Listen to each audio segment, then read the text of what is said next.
Hello and welcome back to my series of videos on the Nakto Skylark 2 folding electric bicycle. In this video I want to go over the Skylark's features, functionalities, and we'll take it for a ride. Nakto has been making the Skylark for many years, but this is the upgraded version. We now get a front suspension. It's not huge, but it does make a huge difference in smoothing out the ride. The motor is still 500 watts, but it's now 48 volts, just enough to give the Skylark a kick. The brakes are now disc front and rear. The previous Skylark had drum brakes up front, but these discs work great for this little bike. They seem to be adjusted correctly right out of the box, so I'm not going to touch them. The horn is surprisingly just right, not too loud and not too soft.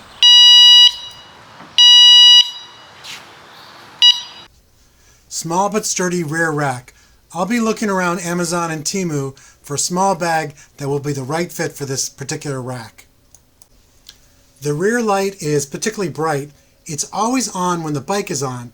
At first I did not like this, but it does make sense from a safety point of view. There is nothing special about the front light. I have this particular light on many e-bikes. It works fine, but I would wear a helmet with a light if you plan to ride at night. Nakto went all out and gave us a bright color display on the upgraded Skylark. It is small, but you can easily read the speed and pedal assist level. Do not fret, I will do a follow-up video on just the features of the display. While most folding e-bikes come with folding pedals, the Skylark comes with small pedals. Here is the Skylark pedal compared to a standard bicycle pedal. The small pedals work fine. I've ridden the bike 8 miles so far and not had an issue with the size of the pedals. I feel that I must point out the one fatal flaw of the Skylark. Since the frame is so compact, you must have the key in the battery to ride the bike. There is a chance that your left foot can strike the key while pedaling. You just have to be really careful. In theory, you could modify the battery to be on with the key out, but I would discourage anyone from modifying a factory-delivered battery. The kickstand is small and cute. It has a safety lever that must be depressed to bring the kickstand up. Enough of all this, let's ride the Nakto Skylark 2. Everyone loves a top speed test, especially me. The Skylark 2 is a 20 mile per hour e-bike. You might get a little less or a little more out of her, but use 20 miles per hour as your top speed number. The bike is currently selling for $550 on the Nakto website, but check online for the latest price. You also may see similar subcompact e-bikes for under $500. Just make sure you're comparing apples to apples. The Nakto price includes shipping and upgrades like color display, disc brakes, 48 volt battery, 500 watt motor, front suspension. A lot of those small e-bikes are 36 volt bikes with 350 watt motors. Who is this bike for? You certainly will not be using it for long rides, but if you do not have a lot of storage space or do not have to ride a long distance, this bike is perfect.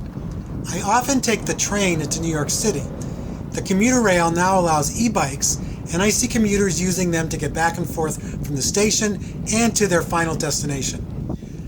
I have so many e-bikes, my plan is to move most of them to a local storage facility. I can then keep the Skylark at home and use it to go back and forth to the storage locker. I do not want to bore everyone with details that Nakto already lists on their website. Do your own research and decide what e-bike is best for you. What I wanted to show here is my experience with the Skylark 2.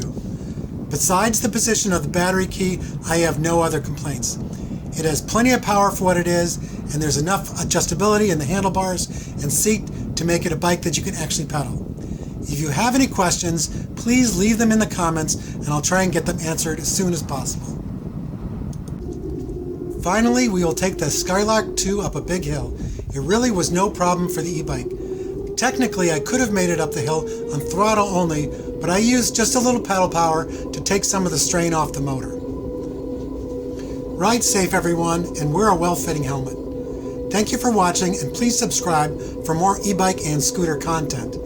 Nice weather is finally here in Connecticut, and I hope to publish new content once a week.